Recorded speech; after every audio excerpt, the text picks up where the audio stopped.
விஜய் டிவியில் அக்டோபர் 6ஆம் தேதி பிரம்மாண்டமாக ஆரம்பிக்கப்பட்ட பிக் பாஸ் நிகழ்ச்சி இன்னும் சில நாட்களில் முடிவடைய உள்ளது.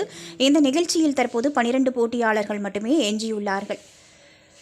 இந்த 8வது சீசனில் கடந்த 2 வாரங்களாகவே டபுள் எவிக்ஷன் நடைபெற்றது. ஆனால் இந்த வாரமும் அதேபோல நடக்கும் என ரசிகர்கள் எதிர்பார்த்தனர்.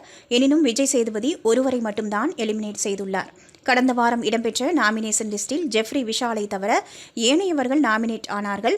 அதில் கம்மியான வாக்குகளை பெற்ற மஞ்சரி ராஜன் மற்றும் ரஞ்சித் ஆகியோர் டேஞ்சர் சோனில் காணப்பட்டனர். இவர்களுள் இதுவரையில் சைலண்டாக விளையாடி வந்த ரஞ்சித் தான் குறைவான வாக்குகளை பெற்று எலிமினேட் ஆனார். இந்த சீசனில் அதிக வயதுடைய போட்டியாளராக ரஞ்சித் காணப்பட்டார். இறுதியில் எல்லோரும் அவரை கண்ணீருடன் வழி அனுப்பி வைத்தார்கள். இந்நிலையில் பிக்பாஸ் நிகழ்ச்சியில் ரஞ்சித் வாங்கிய சம்பள விவரம் பற்றிய தகவல்கள் வெளியாகியுள்ளது. அதன்படி ஒரு நாளைக்கு 50,000 சம்பளமாக ரஞ்சித்துக்கு வழங்கப்பட்டுள்ளது. இவர் மொத்தமாக 77 நாட்கள் வீட்டிற்குள் இருந்துள்ளார். அதன்படி ரஞ்சித்துக்கு மொத்த சம்பளமாக 38,50,000 கொடுக்கப்பட்டுள்ளது. பிக்பாஸ் டைட்டில் வின்னருக்கு கூட இவ்வளவு தொகை கிடைக்காது என ரசிகர்கள் கூறுகின்றனர். பிக்பாஸ் டைட்டில் ஜெயித்தால் 50 லட்சம் மட்டுமே வழங்கப்படும். ஆனால் அதில் அவர்களுக்கு இறுதியாக 30 லட்சம் தான் கிடைக்கும் எனவும் கூறப்படுகின்றமை குறிப்பிடத்தக்கது.